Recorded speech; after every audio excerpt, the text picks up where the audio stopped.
All right, today I want to talk about how the US policy toward Iran went from a functioning nuclear agreement under Obama to Donald Trump tearing that deal up to a massive so-called obliterating strike last year. And now somehow we're back to talking about needing to obliterate them again. So we're going to break down the timeline so you can see how we got from a verifiable nuclear deal to a more advanced Iranian nuclear program, failed negotiations, a dangerous situation around the Strait, surging oil prices, and politicians promising to obliterate the same country twice. And we'll ask the basic question, what does obliterate even mean if we're still in Iran? So let's start with what existed before all of this, the Iran nuclear deal, the Joint Comprehensive Plan of Action, or the JCPOA. Around 2013, the United States, Iran, and other major powers entered into a serious negotiation over Iran's nuclear program. Iran insisted it was for civilian energy, and the US and its allies worried that the same infrastructure could be used to rapidly produce a nuclear weapon, right? Makes sense. So in 2015, those talks produced the JCPOA. And the basic trade-off was simple. Iran would get sanctions relief and some economic breathing room. In exchange, it would accept strict verifiable limits on its nuclear activities. So that meant Iran agreed to enrich uranium only to low levels suitable for civilian power. Real quick, thank you so much for watching this video. Now, if you would, please hit like and leave a comment. Back to the video. To dramatically reduce the number of centrifuges it operated and to shrink its stockpile of enriched uranium. All good things in the JCPOA. Crucially, it also accepted intrusive inspections from international monitors and its nuclear facilities. So the international community was allowed to go in there and inspect. And the effect of this was to extend Iran's breakout time, how fast it could produce enough material for one nuclear weapon. From just a few months to roughly about a year, that time buffer, plus inspections, was the core of the deal. It gave the world warning and leverage.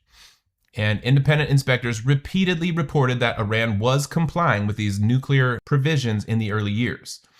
US allies in Europe publicly supported staying in the deal, because on the central issue of restraining the nuclear program, it was working. It wasn't perfect. It didn't solve everything about Iran's behavior, but it was a real enforceable framework that put a cap on the nuclear risk. And then Donald Trump comes in. During his campaign and his presidency, Trump repeatedly attacked the JCPOA as the worst deal ever.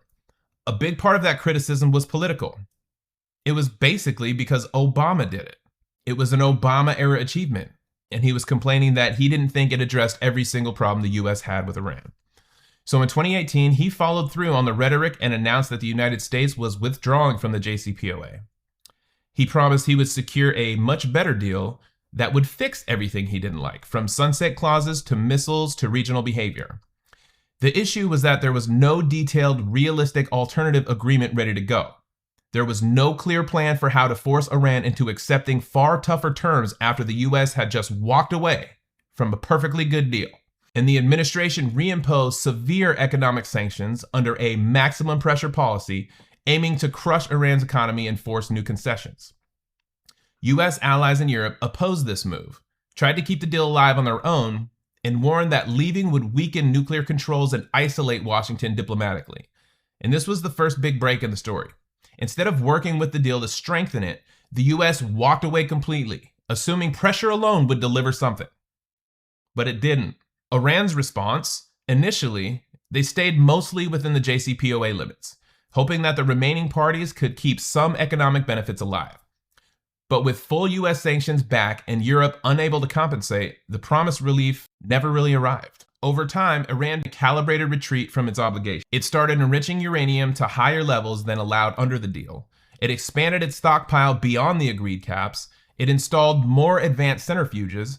Iranian officials repeatedly framed these steps as reversible if sanctions relief returned. But technically, the program was moving forward. As these steps accumulated, Iran's breakout time shrank again. The central achievement of the JCPOA, time and transparency, began to erode. Meanwhile, tensions in the regions escalated. Attacks on tankers, drone incidents, clashes involving Iranian proxies. Each incident made it harder to restart diplomacy and raise the risk of miscalculation. So by this stage, the constraints are weaker, the nuclear risk is higher, and the environment is more volatile than it was under the original deal. Now we get to the language of obliteration, which is crucial for understanding where we are today. Last year, the Trump administration launched a major attack on Iranian targets, what Trump and his allies described as effectively obliterating Iran's capabilities. The rhetoric was maximalist. This was framed as a decisive blow that supposedly crippled Iran's nuclear and military threat. And Trump had, for years, talked in these terms, saying he would totally obliterate Iran if necessary. Using that word as proof of his toughness, the attack last year was presented as the moment he finally followed through on that tough talk. But here's the problem. If we obliterated Iran last year, why are we now, again, talking about needing to obliterate Iran again? Because in reality, obliterate did not mean what the word suggests. It didn't mean eliminating Iran as a threat. It didn't mean permanently dismantling its nuclear program. It didn't mean removing its ability to project power in the region. The strike may have caused real damage and loss of life, but it did not remove the Iranian regime. It did not wipe out its military capabilities, and it certainly did not erase nuclear knowledge and infrastructure that had been built up over years. So when you compare the rhetoric to the reality, you get this surreal picture. One year, we're told that Iran has been obliterated, and the very next year, we're right back in a crisis, right back to talking about how close they might be to a bomb, and right back to threaten to obliterate them again, which raises a fair question. What does obliterate actually mean in this context? Because it clearly does not mean ending the problem. On top of that, we have the diplomatic track. In the context of this heightened tension, a supposedly obliterated Iran still very much active, nuclear concerns getting worse, and the region on edge. The administration decides to pursue talks again. Vice President J.D. Vance is sent to meet with Iranian officials. That move alone underlines how serious the situation is. You don't send the vice president unless you consider the stakes extremely high. They spend roughly 21 hours in negotiations. The U.S. goal is to get clear commitments from Iran, not to pursue nuclear weapons and to accept constraints that would lengthen breakout time and reduce the chance of a nuclear crisis. But after all those hours in the room, the result is stark. No agreement, no new deal, no framework, just both sides walking away and giving statements. So think about that. After leaving the JCPOA, after watching Iran's program advance, after launching a supposedly obliterating attack last year, and after putting the vice president into 21 hours of talks, the United States still does not have a new agreement or a clear path to one. This is not the picture of a strategy that's working. So where are we right now? First, Iran's nuclear program is more advanced and less constrained than it was under the JCPOA. The main goal of that original deal was to buy time and create transparency. That's been undermined now. That is gone. Second, the most recent high-level negotiations have failed. There is no new agreement, no off-ramp, nothing concrete that reduces the risk. Third, from all intents and purposes, we are not winning this war. The situation around the Strait is so dangerous that normal traffic isn't happening the way it should. That choke point is vital for global oil flows, and disruptions are contributing to surging oil prices. Higher oil prices means higher fuel costs, higher shipping costs, and real pressure on economies and on ordinary people who had nothing to do with any of these decisions. Fourth, the U.S. has surged additional military assets into the region under the label of deterrence. More planes, more troops, more hardware packed into a tense environment. That reduces the room for error and increases the chance that one incident can escalate into something far bigger. And all of this is happening after we were told that Iran had been obliterated.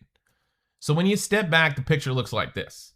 We had a verifiable nuclear deal that extended Iran's breakout time and stabilized the nuclear issue. The deal was torn up. Iran responded by expanding the program.